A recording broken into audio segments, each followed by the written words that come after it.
What's up, bookworms? Welcome to episode 126 of the Cantina Book Club podcast, where readers can find interviews with authors from all genres. I am Megan, self proclaimed content queen, here to bring you insights from the authors themselves.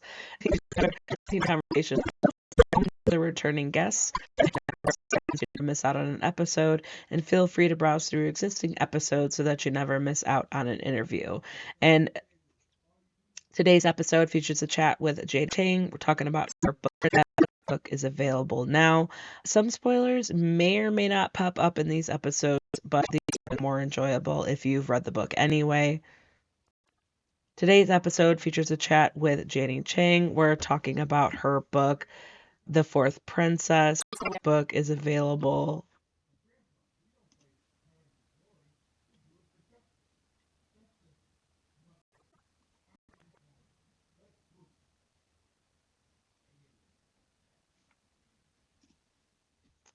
Today's episode features a chat with Janie Chang, and we're talking about her book, The Fourth Princess. That book is available now. I seriously loved this book. I didn't know what to expect. It's a gothic fiction taking place in old Shanghai, and it's got like historical fiction and paranormal, and it's really good. The suspense is there, the paranormal is there, the character connection is there, the plot twists are there, and this is 5 stars for me. And the conversation with Jenny was just as good. I loved it so much. Some spoilers do pop up in these conversations, but the episode is more enjoyable if you've read the book anyway. If you don't know why I had to hold back a certain name about the plot twists and certain character decisions, so hit pause, add this episode to your playlist, and go pick up a copy of The Fourth Princess. This interview will be ready when you're done. Just a heads up that I often use adult language to express my feeling towards the authors and their work, whether the characters need to get their shit together or I am saying what the fuck to the author for making me feel things. Just please be mindful around listening ears. Without further ado, get ready, grab your favorite drink. Here is Janie Chang. So today we've got Janie Chang. We're talking about her book, The Fourth Princess, that comes out on February 10th. Janie, thanks so much for joining me today. I love this book. I'm finding that I really dig the gothic fiction vibe, and I love also historical fiction as well. And this was so cool. Expert misdirection, because I had you fooled me as we get to the mystery bit, and I just really love kind of everything that you did with this book. I'm excited to dig a little bit deeper today. Thanks, Megan, for inviting me to your show. And I'm thrilled that you enjoy Gothic because Gothic is one of the genres that I really enjoy too. And I've always been writing historical fiction, but this time I thought do something a little bit different. Yeah, you did it very well. I could see that after a while you're kind of like, I want to play around with this, and I think I could do it this way. And I you did it really well. I feel like a lot of, even with storytelling, there's plots, like a lot of that you could almost, like, you can apply it to historical fiction, or you can apply Yeah. like it to like a paranormal. Like, I love that you played around with that, because that it was so fun. It was so fun. I got sucked in. I was like, what is going on? And I was so sure. I was so sure about certain people, and then you did some expert misdirection and tension and all that, and just like the characters, I loved getting to know them. It was so fun. But other than that, before we get into all of that, can you share a summary of the book that like people could follow along with the conversation? So it's Gothic, which means there's going to be like a mysterious house. There's going to be like an innocent young woman or two who go to live in the house and find that there's some deep, dark secret that puts them in danger. The novel is set in 1911 Shanghai, so old Shanghai before the First World War, and there are two female characters. One is Lee San, who's an orphan, and she hopes to find a job so that she can support herself. And the other one is Caroline, who's a wealthy American. She's newlywed, and she and her husband have just moved to Shanghai. And they've moved into this dilapidated magnificent mansion, and Caroline hires Lisanne to be her social secretary. And like almost from the moment that Lisanne enters Lennox Manor, which is in the outskirts of Shanghai, she starts seeing and hearing strange things. And eventually, she starts wondering if she's going mad because no one else seems to be noticing any of this stuff. And as for Caroline, someone from her past shows up and threatens to expose her secret.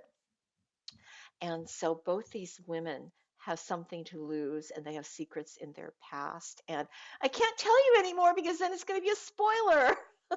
Like we just go into spoiler I know. territory after It's this. honestly yeah, because you pull us along when we feel like, "Oh," like, there were certain points where I was like, "Oh, it's this," and, "Oh, it's that." But then I was wrong. I was wrong, and it was just like but I still Mhm. didn't we'll get into it, but, Right. the characters who ended up that character in particular who ended up being having those motives and being behind things, Mm, I still felt for that person. I felt still mm, for that character. I like, you wrote them in such a way that I was still rooting for them. I was st mhm. like, like, Yeah. somehow, even though this character did, like, horrible things, I Mhm. still was like, "Oh, but I get it." I was like That's good. I'm glad you made me you feel that way. you make us feel for the characters and a little the reader, like, you connect with the reader that way because Mm. we're at war with ourselves, like, "Wait a second, what does that mean about me if, like, I still have sympathy for this character?" Like, it's so good job, well done. Mhm. So I wanna get into your background, and I you have a few published works under your belt. Mhm. How did The Fourth Princess compare, like, your experience writing it, publishing it, your approach? How did that differ from your previous works? My first three novels were actually historical mixed with some elements of fantasy. As you've already noticed earlier in our chat, historical can lend itself to all sorts of genres. You've got historical romancy, historical fantasy kind of thing. And then my fourth book was set, it was straight historical. There was no fantasy in it. It was a World War I story. And then the next one I wrote was also straight historical. It was The Phoenix Crown that I co authored with Kate Quinn. So we both wrote straight historical. But I've been plotting in my head this Gothic tale. And I really like the idea that in Gothic, is it or isn't it a ghost? Is it or isn't it a real haunting? Is there or isn't there a terrible secret that's sort of keeping people teetering on the edge of wondering? And I've always really enjoyed Gothic. I'm sure you've read like Rebecca and Jane Eyre and Wuthering Heights and books like that, and it shaped your reading preferences as you got older. So I just really wanted to give it a shot. And more than that, it was a challenge too, because you know how most Gothic novels happen in Europe, in a European setting or the UK somewhere, there's a crumbling castle. And there aren't that many which are set in a different place in Asia, in South America, in whatever. And what I wanted was the challenge of transplanting all those tropes from Gothic to Shanghai and being true to history, pulling in situations that really could only happen in that time and in that place. So bringing a fresh take to it while still staying within the parameters of the Gothic genre. So that was the challenge for me. I loved the fact that it was, like, China, like, early 1900s, right? I think that's the aspect of historical fiction that I like where and also just reading from different areas of the world that I'm not very informed about, educated about. So I appreciate reading books that make me feel smarter when I'm finished, to approach it in the mindset, in the zone that you are in early 1900s China, because that's like the businesses that you're approaching and the story that are huge plot point in the business endeavors. Because and we'll let you know, I want you to get into it, just like the research that went into it, because there were so many things that were so crucial, because it was such a big that was a kind of a big deal in the Mhm, Shanghai area around that time, and how the Americans were referred to as the foreigners. And mhm, that to me that was fascinating, because like just in America we say like, oh, the foreign people are not from here, but the Americans were referred to as foreigners. And then the lifestyle and the superstition, right? Like it all like ties into how the characters act and how they like the cultural norms or the taboo and things like that. And so I and also like Carolyn's motives too, mhm, why she sought out Lisanne, because of her ability like to read and write, and also but also understand both languages and with discretion. And she knew how mhm, to act, and she mhm. all that. So I want to ask you about like your experience with research and anything like surprising or fascinating that you learned. In terms of research, I have like piles of books on Shanghai before the war. And what I what really brought the story together was I had to find the right house, because in my head, I have to be able to visualize the streets of Shanghai and what people are doing and what it was like driving your carriage down the main road. But so much of the story happens inside that house. Yeah. So it turned out that I found a photograph of a mansion called Den Art, and it was on the outskirts of Shanghai. It was built in 1898 by a very rich British lawyer, and it was this huge estate. He had like an artificial lake, he had tennis courts, he had a rose garden, he had a stable for his polo ponies and housing for his servants. And when I saw that house, I thought, okay, this could be turned into the manor in the novel. And as I dug deeper into it, it turns out that this house was not unusual because Shanghai was a cash cow. If you could go to Shanghai and start a Like business at the right time. at the right Like, time, you yep. were going to make tons of money. And there was already a lot of money there from the days of selling opium. Mm, Yeah, both foreigners and Chinese. And people were building these enormous homes that looked like they belonged somewhere in Europe. Both Chinese and foreigners were building these enormous homes as status symbols. So I just looked through. There were so many pictures. There were so many pictures, and some of these homes still exist. In fact, the one that the Fourth Princess is based on, it still exists. Although all around it, housing developments have sprung up, so that mm. huge estate is no longer one It's huge estate. oh, got it. It's kind of Yeah. like there's things peppered around it. Yeah. Yeah, Yeah. yeah. But that was just so incredible. But and then that was the other aspect that research brought out was Shanghai was this mishmash of Chinese and foreign. So within Shanghai, what they call the international settlements, those areas were actually following the laws of Britain, of Great Britain, and of France and of the US. So within that territory, the police force were run by the British, the American, Mm. and the French, not the Chinese. To me, this blend meant I had to have two heroines, one American, one Chinese, to represent that mix of cultures and commerce and society.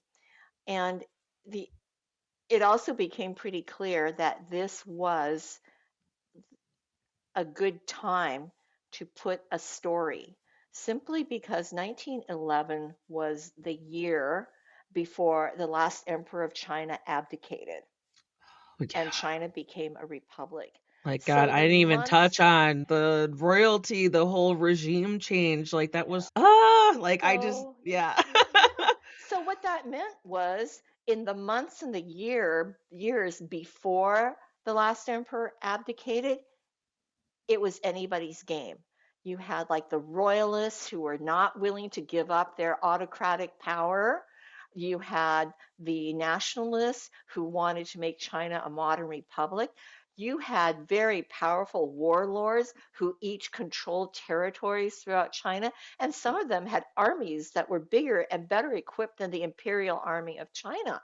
And you had foreign interests who were funding and trying to influence politics because they didn't want to lose whatever business deals Yeah. they had going.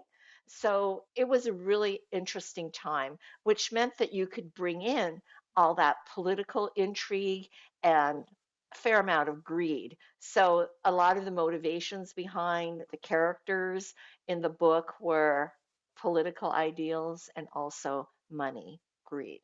Money made the world go around in Shanghai. Yeah, and so that brings up because a lot of it was isolated is not the word. It's a lot of the money, the elite status was few.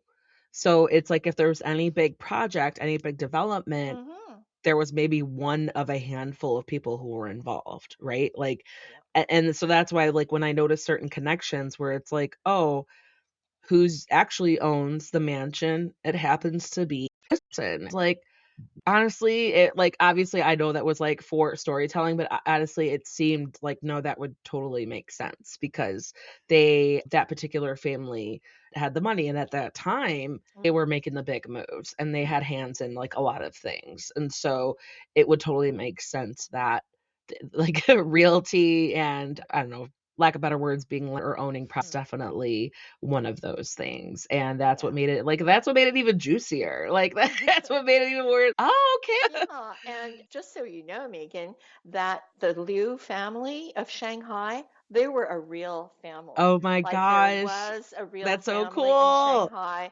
and they were very modern. They sent their kids, they sent their sons to school in places like Harvard and Yale, and they were really wealthy. They were like into banking, railroads, and shipping and everything. The real Liu family, they unfortunately did not leave China when the communists took over, Mm, so that was the end of their wealth, like around dang, 1950s. that's But before heartbreaking. that, they were very influential. Yeah. Yeah, no, there's so much, like, depth in the history of China, like, around that time, and even now, it's like I'm not really familiar with, like, international drama or, like, for lack of better words, I know just from what I've collected from other sources or just, like, reading even, like, reading books, there would be a huge conflict over, like, international waters, and, like, China would be at the center of it, or at least that's what I gathered, but I feel like that's why I don't know, I still think it's, like, fascinating how I loved I just loved all the tidbits and things that you put in this book, and so does that, like, I don't know if your other books or, like, your background, your ancestral background, is that does like, do you feel connected to that region? Is that kinda, like, why you were like, "I'm just gonna get into it?" Like Strangely enough, my first book, my debut that I wrote called Three Souls, it was actually because I always knew if I ever got my ass in gear and wrote a book, it would be based on the life of my grandmother, my dad's mom, because she had such a tragic life. Like Mm, Lisa, and she was well educated, but because she came from a rich family, she was never allowed to have a job. And mm. so it was Post a sad. woman too, And she right? was a woman Unfortunately, who was like, why do you need any more education? You're just going to be a wife and a mother and so on. And when I wrote that book, I had no idea it was historical fiction. I was just writing a book. Like, I was so ignorant of the industry back then. And then with my second book, I figured out, and people started telling me, oh, you're writing historical fiction. no. Oh, really? Really? Like, okay, now you can Yeah. understand what, like, categories you fit into, yeah. So that's a category, but I think I'm just drawn to it because when I was little, my father would tell me a lot of stories about what his childhood was like, what our ancestors we had stories about our ancestors, the little town where he grew up, and what he did during the war when he was a university student, and it just was so vivid to me that sometimes this little town that I'd never been to at that point was more real to me than other places. So I think I Maybe was that's where you just, get your storytelling from. yeah, that's where, but I wanted it, I just felt comfortable talking, telling stories that were set in the childhood and young adulthood of my parents. And plus, they do say that fiction needs conflict to be interesting. You go through the first 50 years of the 20th century, and there is so much conflict in Chinese history. Like, pick any year, and there is Yeah. some shit going on. Say less, right? Like, okay, here, Yeah. what's your flavor? Like, let's what's Yeah. your vibe? You want famines, you want floods, catastrophes, bubonic plague, or warlords attacking each other. Just go ahead. Pick a Oh year, gosh. any year. Yeah, there's plenty of material. Yeah, Like plenty of it. Yeah. absolutely. No, I love that, like, and for the sake of that you were able to connect and discover, right? We're able to explore that sense of comfort. And I bet it was like maybe a little therapeutic putting it out into a story, applying it to fiction. It's definitely made me feel closer to Chinese history and my own cultural background because everybody thinks, oh, because she is Chinese, obviously she was born knowing all this history. No, not really, because I was educated at international schools and in Canadian schools, and they did not teach Asian history. Right. So most of this I learned while researching for my books. I had a general idea of what was going on, but it's like I'm researching stuff. I'm thinking, oh my God, Daddy was right. This really did happen. You're fact checking without realizing it. You're Yeah, just like, something it's like the validation or just to know that what my dad went through, other yeah, people went through as well. But I just want to say that I'm so thrilled that you found the historical part of it interesting because obviously I'm a history nerd, okay? Because, and also because the hardest part, I think, of writing historical fiction is to be able to dribble in all that history without turning off the reader. yeah. Because if you, we love our history. We love our research. It is so hard not just giving you with this whole brain dump of what Oh, was yeah. happening. But then when you do that, you lose the reader because the story is what matters, right?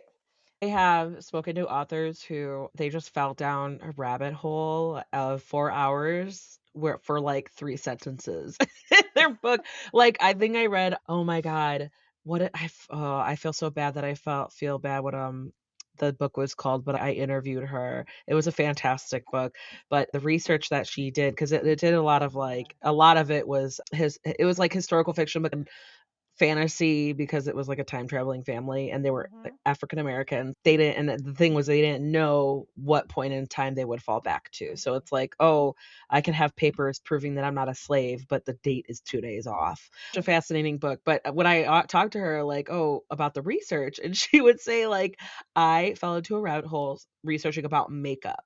In Mm. like 1950s or something like that. And she's like, and I was then before I realized it, 3 hours have gone by and I used it for 2 sentences in the book. That is so true. I have another author friend who says it's never wasted. She said, think of research and all the work you do. She says, it's like making broth. She says, the research is like you put in the meat and the bones and the vegetables and just the whole thing simmer. And then when you strain it out, you've got the broth, which is your knowledge. Oh, And wow. it may not show up in every sentence, but it informs the way you write. That's beautiful. And that is and that's absolutely correct because only after doing all that research would I be able to write along and say, and then she was going to do this. And then I'm thinking, but wait, that's not right. For a girl of her upbringing, for a girl from a conservative family, this is not what she would do. And Right. if I want her to do it, I have to give her a motivation for wanting to go against everything that she was raised to believe. Yeah. So it helps with these flags, the red flags that come up when you're writing.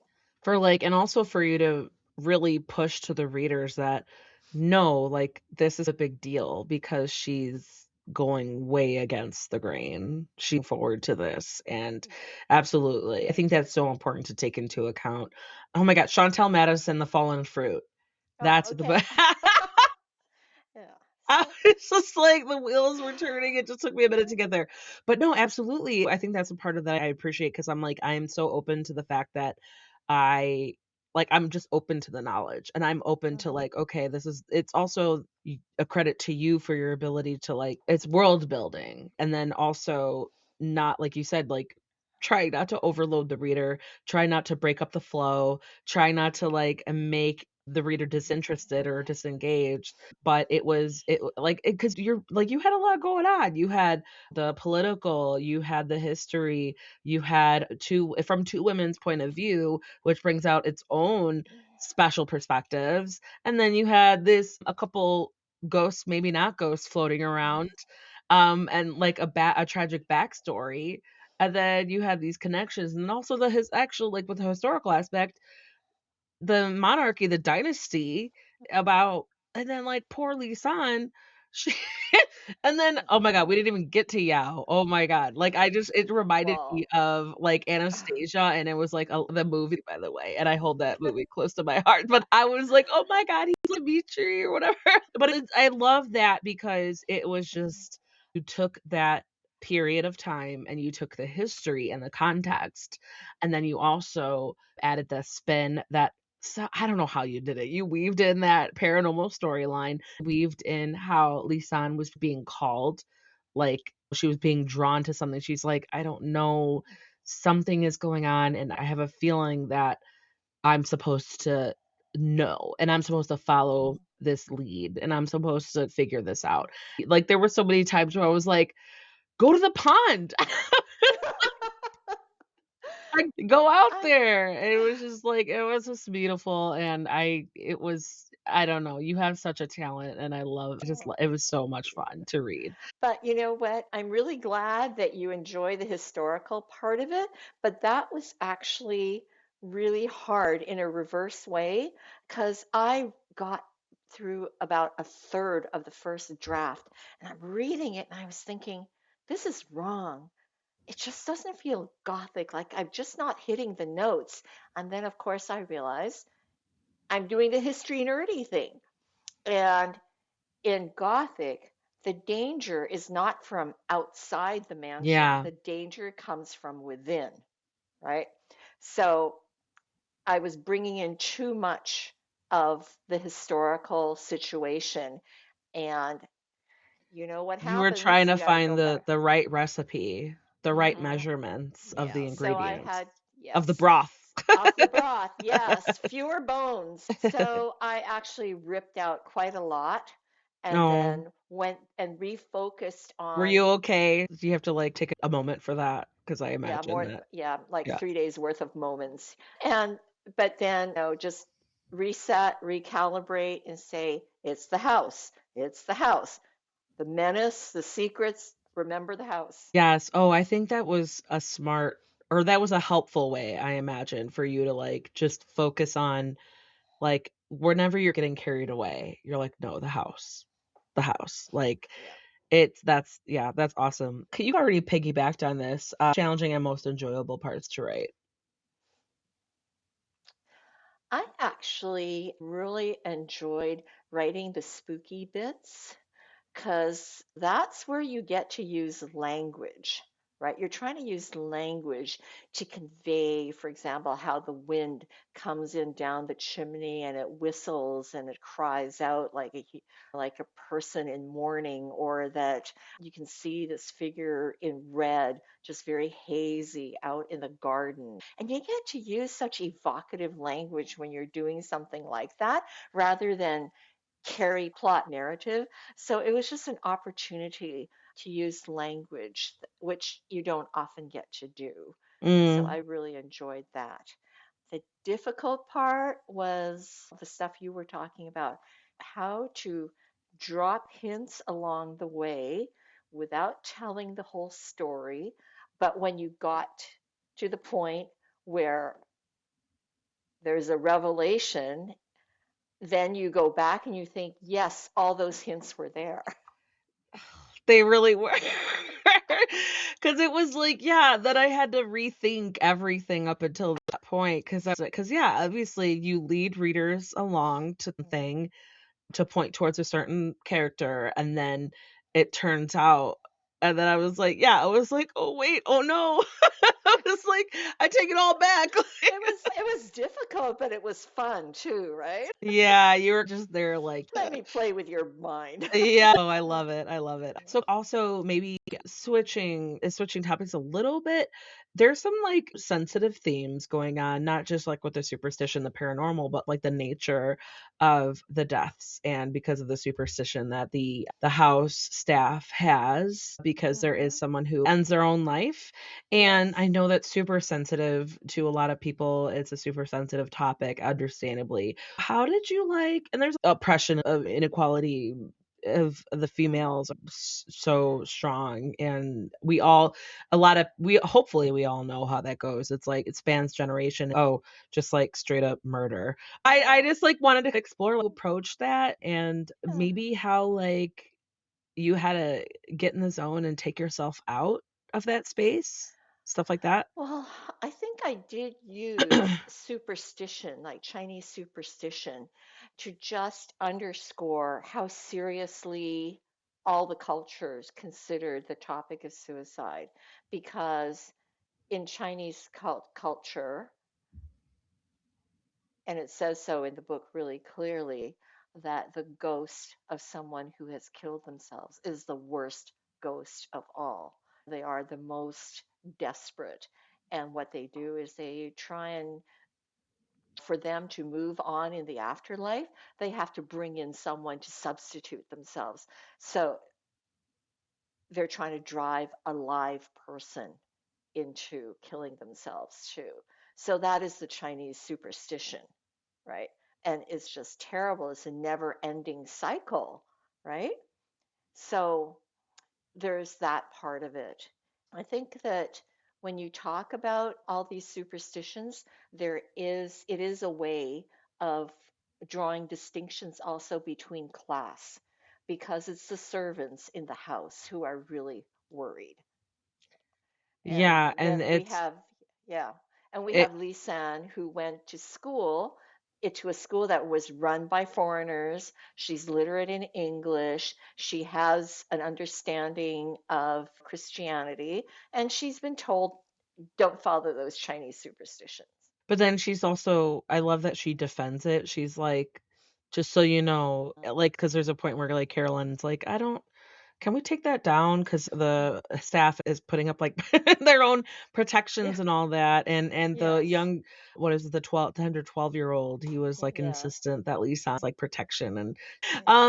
I Carolyn was, like, wondering that, and then Lisan was like, "If it really offends you, but, like, fine, but I really advise against it," and, like, that about her, where she was like, "Yeah, you're my boss, but I'm just gonna give you this insight so that you understand," and it was and then obviously that knowledge comes out in his, Yeah.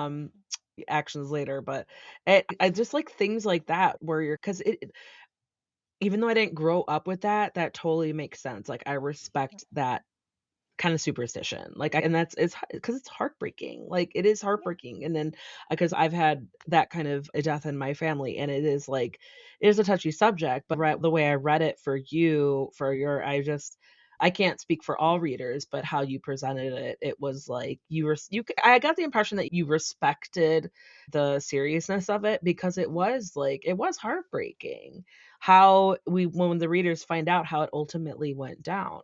Mhm. And it's even though the rumors and like whatever, at the very base of it, what actually happened, it was heartbreaking and to like understand that on a deeper level. But then the superstition of the staff who were like they that there's a level of I don't want to say respect. It's like respect for the They're serious. situation. Yeah, they're Yeah. serious about Yeah, it. absolutely. Where they were like, Yeah. "No, this wristband, like you have to wear this Yeah. bracelet." Yeah. Yeah. And then the other thing that you touched on is Lisanne herself has so little agency.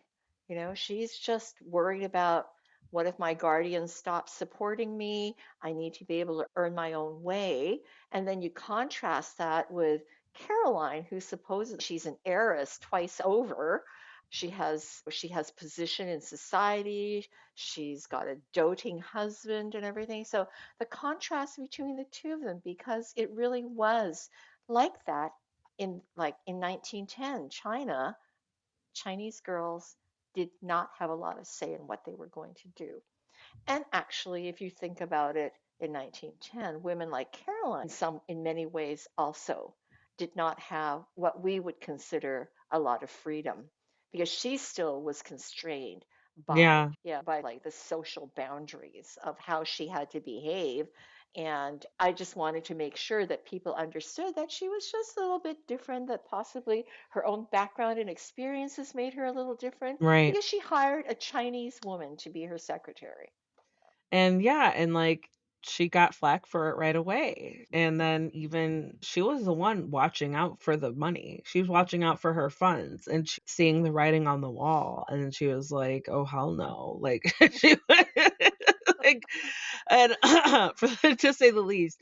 But Yes. that's like, can you imagine those two women? Because Lisan, I admire both of them, but Lisan was like, can you imagine how educated and adjustable and intuitive she would be in this day and age? Hmm. Like for those women, those two women with their similar circumstances, one being super educated and maybe not coming from a high family, but still knowing so many things and being familiar with so many Hmm. things, so many like a handful of cultures.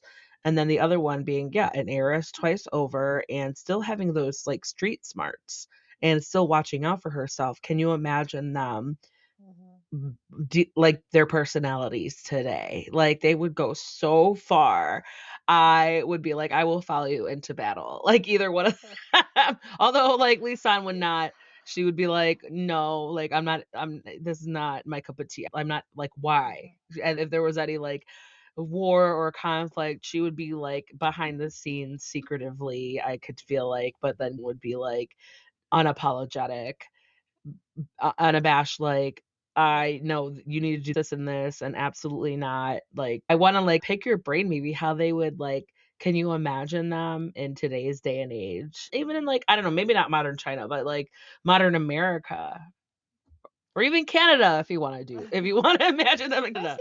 I think if Caroline decided that there was a cause that was important to her, she'd be out there funding it, fundraising for it, doing strategy, figuring out what was the best way to win. And I think that Lisan would be doing something much more quiet, but still influencing from behind Yeah. the scenes. Maybe not directly, but maybe to know someone of influence and try and gently nudge them into doing things her way, what she thought was important.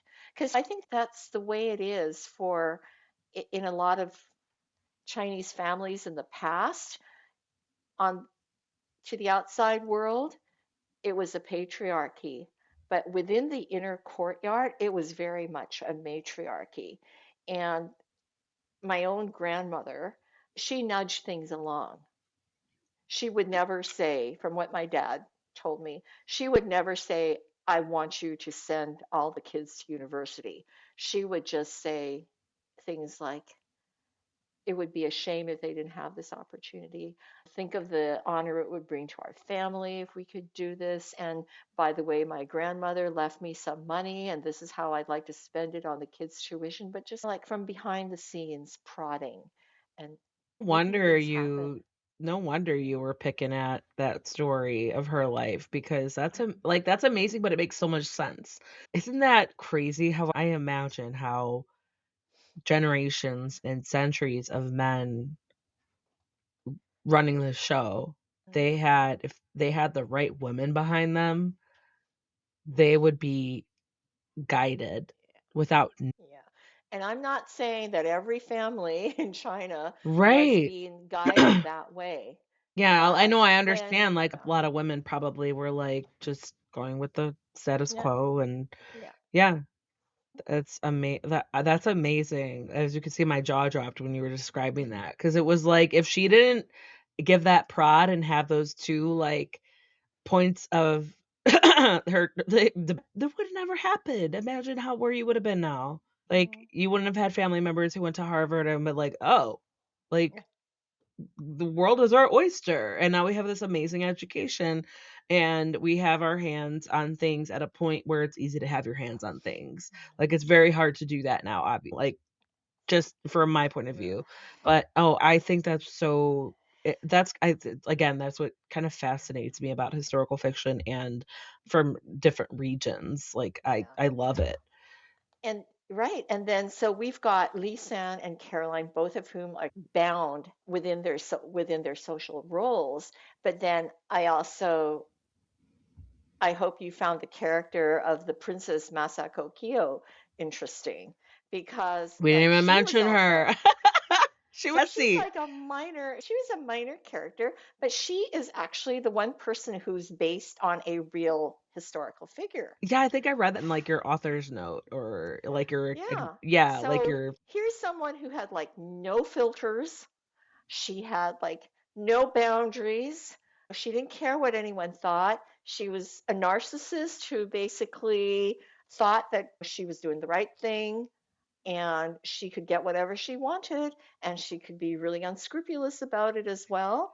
And she's beautiful, she's exciting and people can't stop looking at her she's not and afraid to she wear just leveraged. pantsuits like Yeah. she which was so She scandalous. Yeah. yeah, she But just she leverages all of that. Yeah. I again, I was like, "Ooh, like you're really an inconvenience, but like as the youth say, slay." I was, "Oh, you go, girl," because I'm just, I don't know. Oh, even as if there's toxic femininity is a thing, I am still an advocate for it. I'm for female rage. I'm an advocate for female wrongness. I just like even if it's like problem, I'm like, no, keep going, girl, because I'm like that's how much I'm like girl power kind of thing where Yes. it also makes the story more interesting because she was definitely a wrench. You threw a wrench in the mix. What Masako? Is that Yeah. how? Yeah, Masako Kyo. yeah. Yes. And Yeah. it was so funny because I was like, when I reading the back of it, like you know that she's coming, and then when you read the book, there's like gossip that she's coming, Hmm? just shows up. Like it was Yeah. hilarious. And then there shows up with another person who's like Who onto can Carolyn. Yeah, represent a threat. Yes. yeah, who's like, Yes. hey, I know it, like, and she's like, fuck, like what? Because I was like right Yeah. there with her. I was like, oh shit, what are you gonna do? But then I was like, what's your secret? Like, Yes. yeah, because I was like, wait, he knows a secret and we don't. I was like, what the fuck, Janie? Yeah, You're like, sorry, not we sorry. get that. Like, Yeah, but so I'm glad you like the bad girls. characters, yes. Like in fiction, yes. But if like I ever came across them in real life, I'd be like, I will root you from a distance. From a distance, I'll root for you from a distance. No, if I want to be friends with you, because I don't think I would trust you.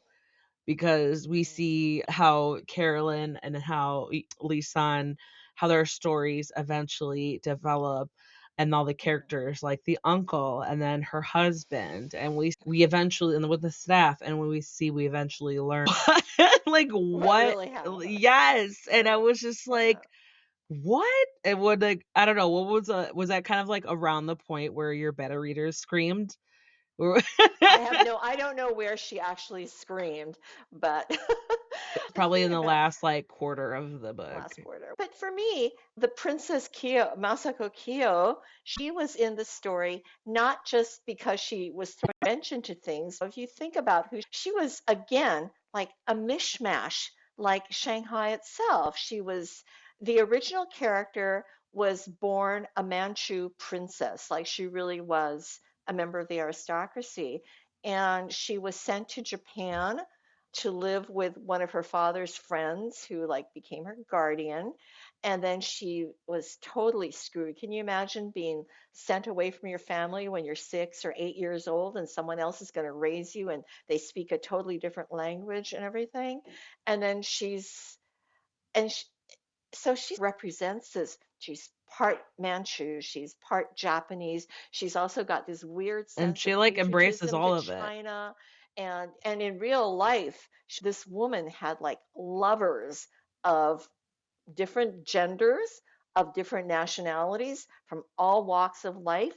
She was spying for the Japanese, and actually, at the end, she was executed by the Chinese nationalists for being a Out traitor. doing she was doing.